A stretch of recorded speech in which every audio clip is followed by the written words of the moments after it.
side into the hall.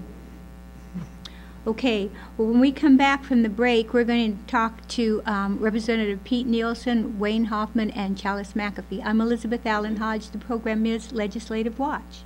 2, 1, 0, and liftoff of the... When our crew flew aboard the Space Shuttle Atlantis, we made friends all over the world as part of the shuttle amateur radio experiment. We met lots of new friends talking on a simple handheld amateur radio. A technician class amateur radio license can open up a whole new world to you. It's fun and it's easy to do. So go for it. Who knows who you'll meet on the air?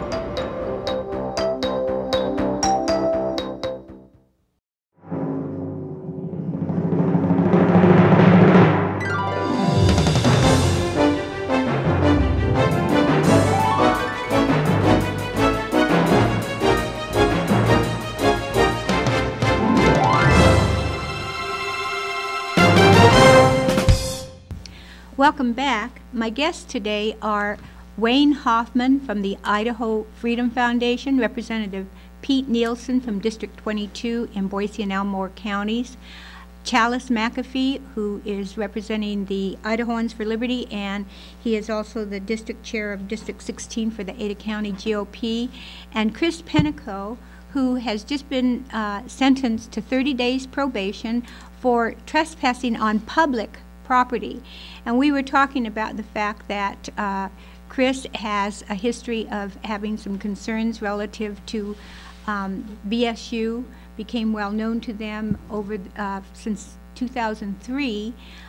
He has been involved with a number of concerns that he's had, that he's voiced by his First Amendment rights.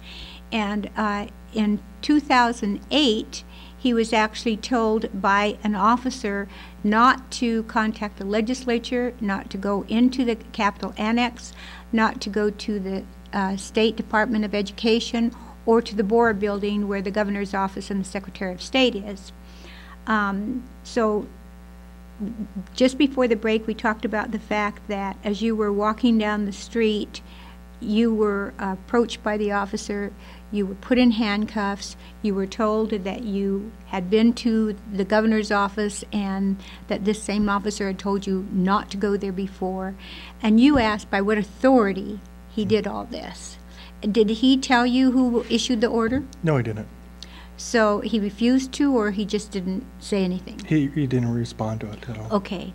And so this is where I want to bring in your Representative Pete Nielsen and Wayne Hoffman, because both of you, in fact, it's interesting, I spoke to both of you on the same day when you had been told that there was a name associated with this. So Representative Nielsen, I'll start with you and your experience with kind of trying to find who it was that was behind all this.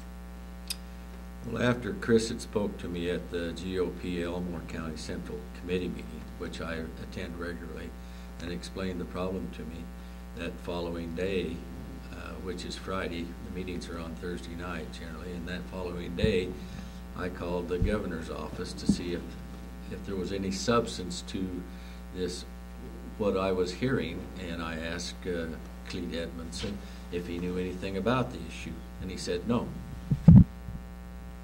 So then I reported back to Chris that I wasn't able to find out where it came from, that the governor's office had told me they didn't know anything about it, through Clete Edmondson. But you didn't let it drop there. Well, I did at that time. Mm-hmm. I did at that time because I thought there was not a problem, really. Okay, but then let's roll it forward. And okay, well, when you roll it forward, then Chris gets arrested, and it gets into the judiciary. Mm-hmm. And I felt like we had a separation of powers there until we got into April or late April of this year, into the first part of May, and this thing had gone along so far that, and what was coming up was he had been found guilty by the judge of trespassing on public property. Trespassing on public property, and yet had not been confronted by his accusers, and I wanted to know who it was, and so I decided to do some more investigating on my own part. I therefore talked to the security people that work at the Capitol Annex. They're really fine people, doing their job really well. And they didn't understand, but I learned the protocol and a little bit more about it. But he gave me the name of his captain, who is Roy Rogers, believe it or not, Captain Roy Rogers. So I called the Captain Rogers. And I said, by what authority, whose command, and what statute is this all happening? And he said, Representative Nielsen, I'm acting under the command of the Idaho State Police. And he didn't know who had issued the complaint or whatever. Okay. And so therefore I did a little more investigating, found out Colonel Russell's phone number, who is the director of the ISP, called him on the phone and made the request of him that I wanted to know who issued the complaint and what it was, and what statute it was based on. And he said, I can get that for you. I'll call you back in a little bit. And he had to go check the record. And he called back, and we played phone tag for a little bit. Finally got together an hour or so later, and he said this to me. He said, the complaint come from staffers of the governor's office, in particular, Clete Edmondson. Those are almost his exact words. And then he quoted the statute, and I have that written down right here.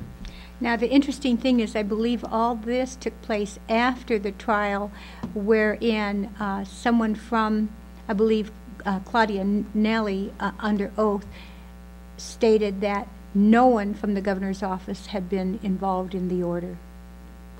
That I'm not privy to. I don't know that. Chris? The exact transcript says the governor was not aware of the order. And so it was kind of there's a little bit of gray area if it meant that the governor's staff was responsible on this.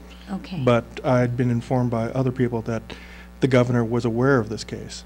Okay.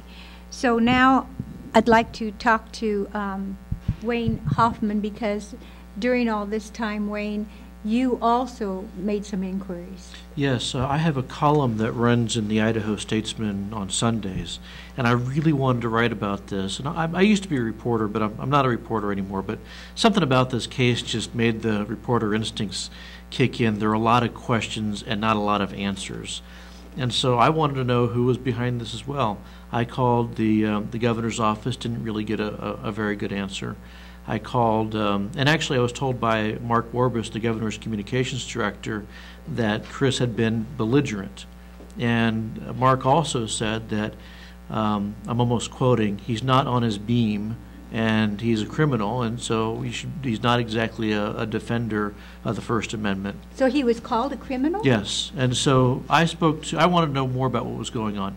I called the state police and spoke to their spokesman, Rick Olmsman, and Rick said that that Chris had been disruptive. And I said, well, what does that mean, disruptive? He didn't know. So I asked to speak to somebody else, and finally a guy named Kevin Johnson, Lieutenant Colonel Kevin Johnson, called me back. And I've known Kevin a good number of years, and he was, I think, fairly straightforward with me. And he said, it's my understanding that the folks in the governor's office can tell you what's going on, but all we know over here is that he was disruptive. And I said, okay. So then I called the governor's office back again. I said, look, I really want to know what's going on. I don't know who's behind this. I want answers. And what happened was Mark Warbus got me on a conference call with Clete Edmondson, who is an advisor to the governor, and Officer Pattis, the one who confronted Chris outside the building in March and also did the arrest. I shouldn't say arrest, the citation in April. And detained him. And detained him. And what I was told during that conference call, Pattis said something to the effect that he was ordered to go down and tell Chris that he was not welcome here anymore. Well, I was kind of taken by the passive nature of his comment. I was told that rather than the person who told him. And I wanted to know who made the directive. Sure. So I said, tell me who it was.